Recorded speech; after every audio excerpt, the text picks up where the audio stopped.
nyongero bebaza okunkyalirako bakyali bange. Tom D Uganda, the Black Panther from Wakanda, omuyimbi owakabi, alina song of the year, Muzabibu and Osekachi. So nga nzo bategeeza nti twakyusiza location eya Tommy's Nail Clinic nga twabadde eri wansi tusaba tubasemberereko wano mu Makindye, era nga twagala okubategeeza bayimbi bannaffe about side businesses besides okuyimba. Yeah man, kyekituleese muganda wange. Yeah man. The other thing is about brand ambassador no atagenda sasula $5 okujjako omuwa omukwano gw'ekimemmette akolerera laavu naye nga ye brand ambassador wa Tommy's Nail Clinic. Byebyo muganda wange.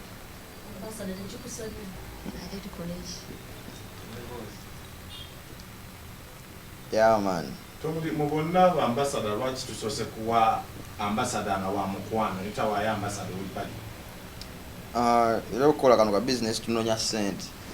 Tulina sente ate tulina omukyalo wakabi segera asolo kijjayo bulungi lwansonga business ene besinze nnyo ku bakyala makeup biki sengere gyali mukyala ate nga alina numbers aba asolo tuyamba nga watupushingirako music era mubiraba tisimenyeka nnyo kuba oli otaddeyo akayimba n'akeefuga ne kabanga akake oyinza ogayo yakayimba bwe kityo bwe kiri muganda wange.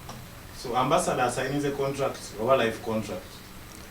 Contract tugisigningira tugisigningira bwa byaffe mu kisenge tubiteesezaako eyo. Yeah man. So ambassador omulimu gw'omuwadde guno biki byagenda okugezaako okukola ebiyamba brand okusituka nga tetulina kugenda side ye? Nga obimanyi ebyaffe bya social media kati yawamba mulungi nnyo TikTok wise esegere.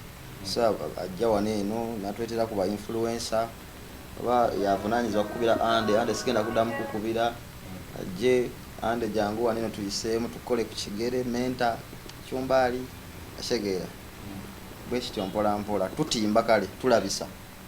Yes. Biki biweekereza okola business eno? Bingi kubanga okalabanga okusaaga naye obimanyi.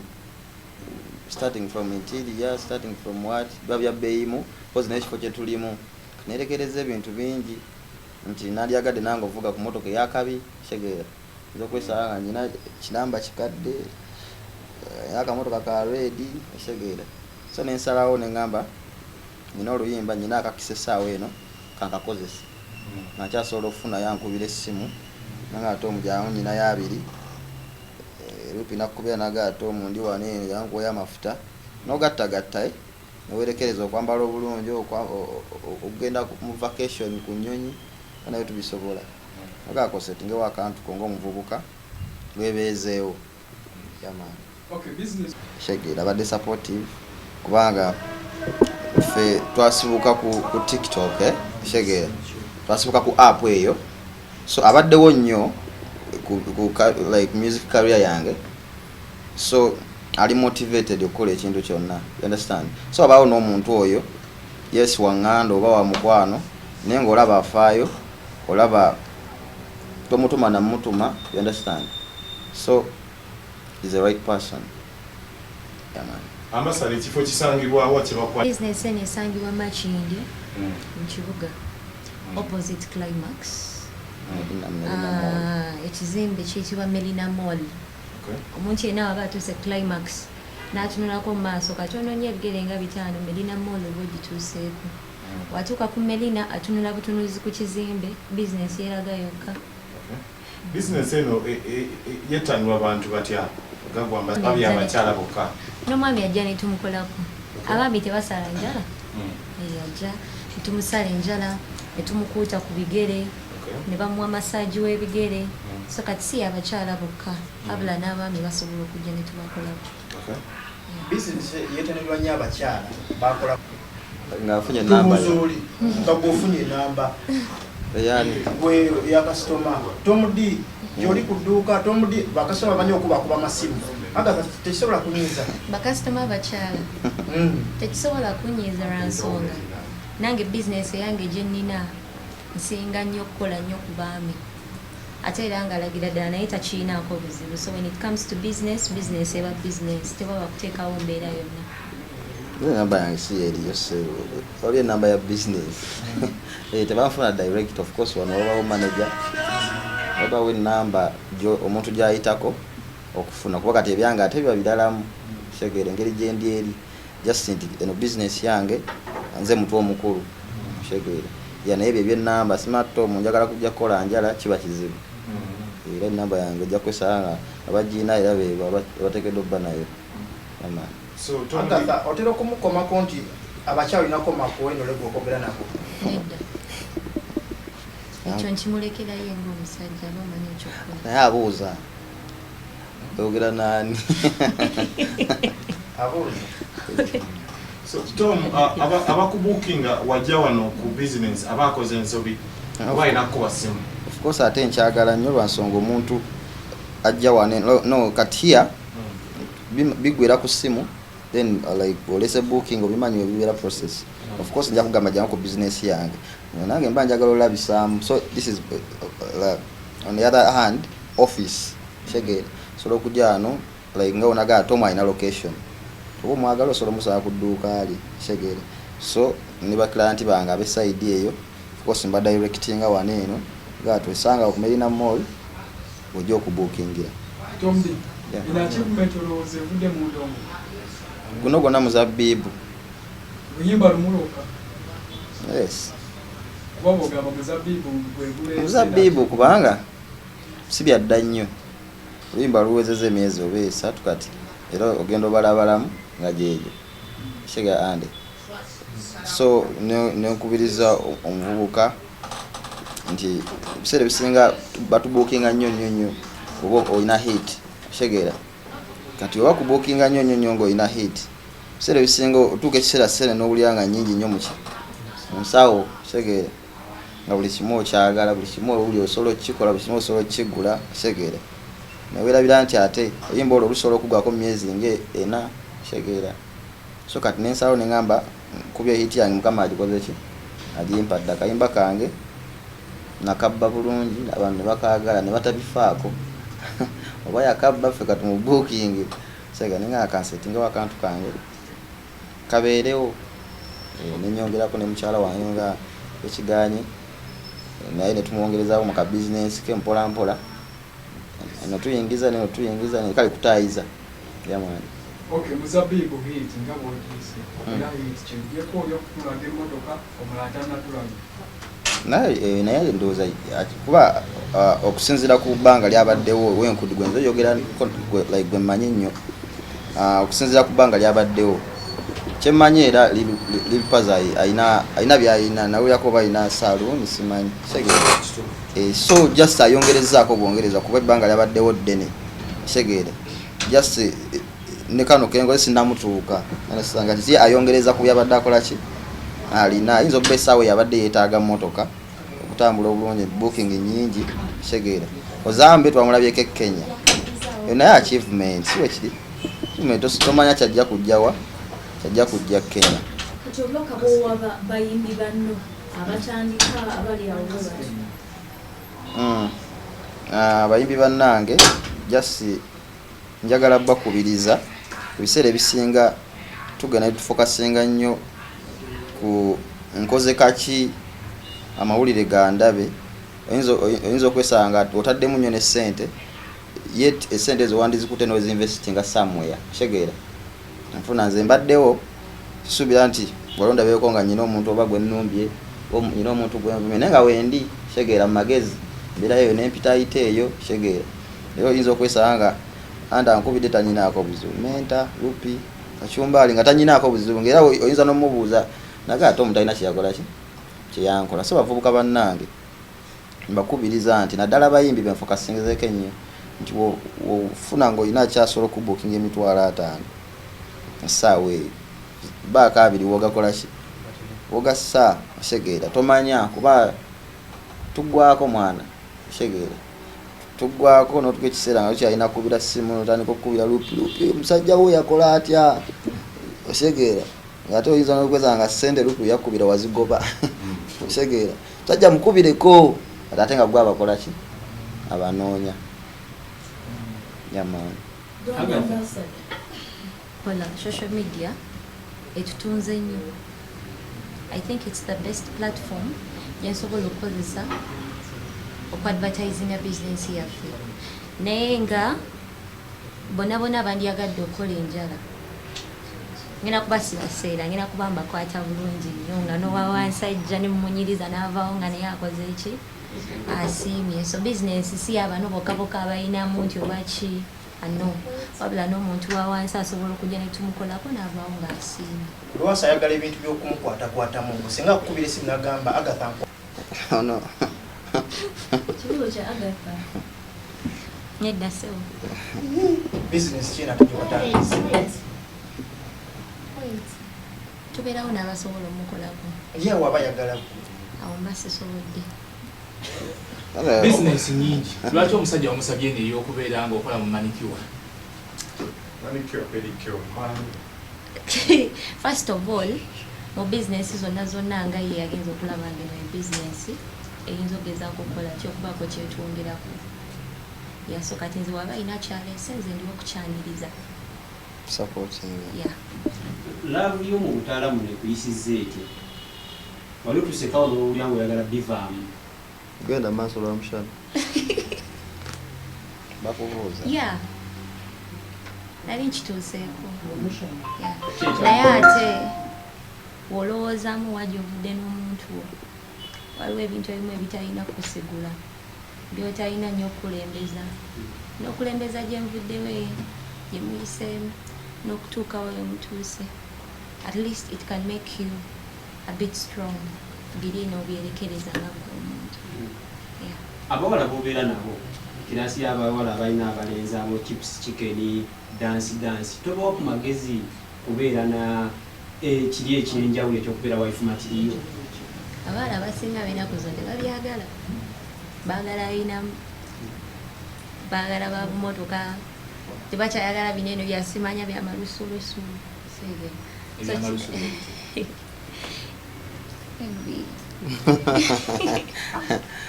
Genda maaso lwa mushana. Bakubuuza alama ebyakusaaga byogere eri bakubuuza. Nedda omumayo. Ebyanja exactly. Ebyanjagala nga wendi tebakyabyagala, baagala bayinamu. Naye ate ebiseera ebisinga wewezimba n'omuntu lwakuba nabo bamanyi otudisappointing. Ogenda newezimba naye maaso eyo ate tekimulabamu ekyo. I don't. I trust my man. Okusinziira wa gye tuvudde takindagangako era sisuubira nti alikindaga. Tekijja baawo. Twamulabako mabegakawo nga buli kaseera bakubuuza Agatha ali wano, n'otuterayo bufaananyi nga alineho zambe, Kimbibi alineho zambe, n'osirika. Kyali kisusse. Nga mutumye kifula ate si yakifula naye nemmanya nti yali trend just social media kusaagamu. Kati tugenda dimbakadde. Tugenda dimbakadde bo brand ambassador. Tukyogeddeko ne kumakya. Alimba yogera amazima. Naye nga sawa yonna just twagala sooka settinga kubeera bakadde mugendayo tulina obbaako kitubatwalirako siwe kiri soka tulina sooka nitwesettinga bulungi nnyo nga n'abakadde bwe baba banoonya omuwala waabwe balina we bamusanga siwe kiri naga nti abeera bwali so senti yali abeerawo n'asenguka ebyakacumbaali. Agatha, it is publicly known nti wavaayo n'olaga abantu nti omukulu mwenzi era omusanga ne kondo mu musawo. Was it a true story oba yali game?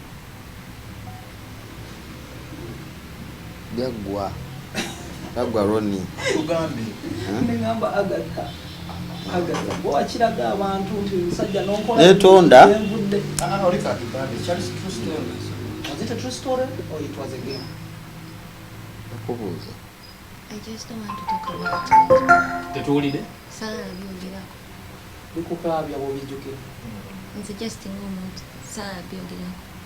bwali busungu. Kansubire tekibayisemu. Bluetooth disconnected. Okay. Bluetooth Waliwo connected. bodaboda mukize ekibuuzo agamba mugondezeemu ku kigambo brand ambassador era biki ebiba bikusuubirwamu nga bwe brand ambassador kimenyeemenye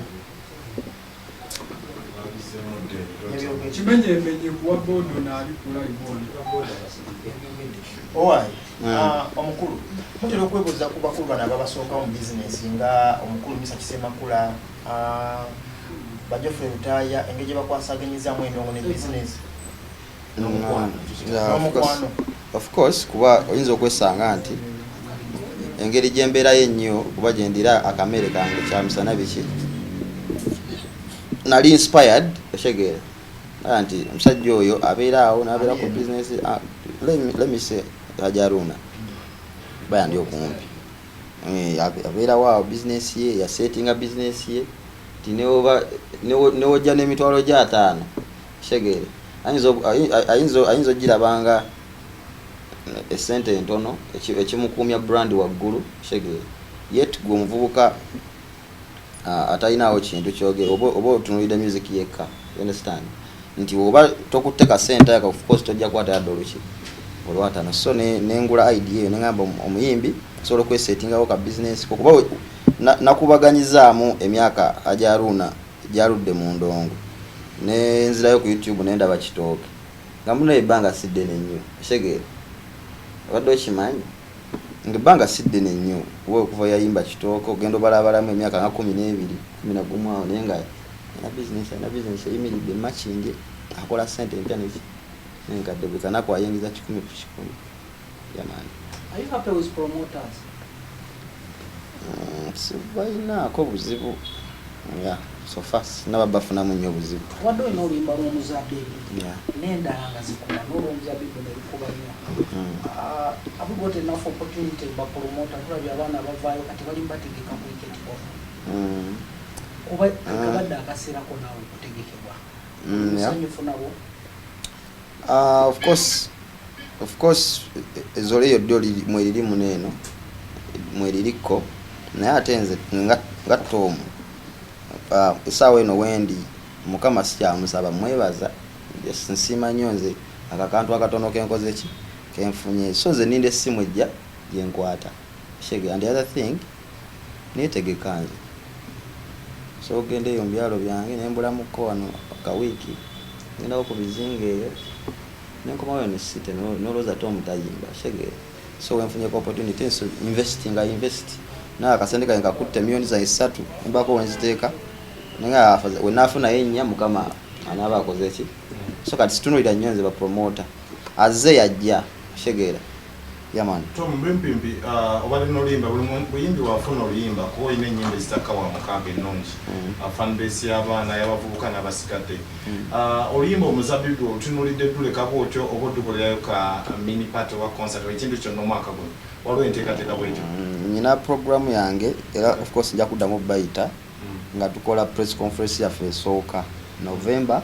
I'm likely to have a concert Muzabbibu nga oluyimba lwaffe olukubye so far lulina views 1.5 million views ku YouTube lutambudde tibyakubaako omuwagizi wa Tom nyinza n'obutagituma Muzabbibu kyegeera just nkuwadde buwigondi just era omuntu aba ayagala Tom aba akola ki aba amwagala kyova olaba newemba sina luyimba nsobola ogende wano ne bakuba eki enduulu kyegeera lwansonga Tom amumanyi sasa omuntu oyo asobola okujja nga yazza wagira Tom. Before ki byotonolidde? Nali njagala Freedom City nasonga lugogo yo salongo bakube mwatutiisaamu kyegeera ate nekira expense wayo mungi sineetereza bulungi kyegeera so Freedom City eri parking ebifofofo ebyo akyatunatulamu nkyanoonya ne ku magezi nyamaani.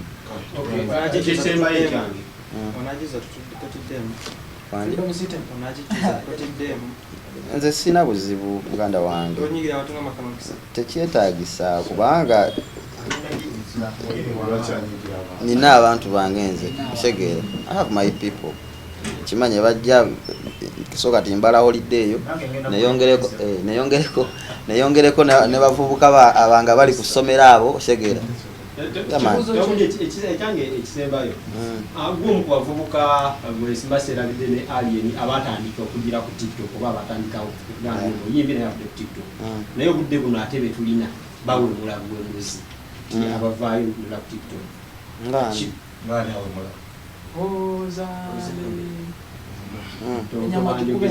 nyo bawemula bwemuzi temubagaidinze kimala oba mwe temukiraba nti no kibi kitta emisingi gyamwe mwatandika anti kati ngeri n'okuyimba tutaliko interview kusegeera tolina otuuza muntu kusegeera naye anoonya yitawo imanye loni omuntu anoonya kawenda wagaa nange wenfunirayo omutwalo olunaku kusegeera so kati omuntu ng'oyo naye waabazze kyova akididi waali kusegeera kididi waali naye nange siri fan wa music we nfuna kididi oyo siri fan wa music we kuli amazima Sege naye wali of course afuna bookings kati ayinza okuba sinze yaba inspiring abo bayinza okuba yaba inspiring akididi segera kubanga enyimba za fo zuli ne wemba kale nyina wengize birambikirira segera sijja nnyo direct ngakididi ebikonde n'ebyambe bivuga sometimes especially kati mu bayibi betulina ngamu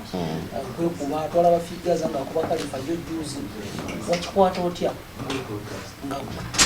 chali chibi figaza chali chibi figaza tusa kuba gundi kalifa nesi ya mukuba siza ka video naye yakola bubi okusinzira naddala kati nga abaana betulina abatambulirako segera simumanyi nze tosobola kukola kintu nga kuba oyinza ofuna ka video yako kiraga bali bakyayogana kwogera n'oli mukulu ku mukulu oli namukuba sirapu segera kibi nnyo kyekyankubya mu nkuuka segera omusajja ngamba situka ate omwana amukuba panchi segera of course nzajja obeera gwe beetikka kyova ombuuziza nti Vikigaza yakuba naye ate mu video si yakola ki si yakuba webale nnyo so kati n'abaana abo kyetaaga ne tubatuuzaamu tutambula nabo nga sinawa order tobaako kyokola ki kyokola kubanga bajja kwetikka nze ng'omuntu yamaani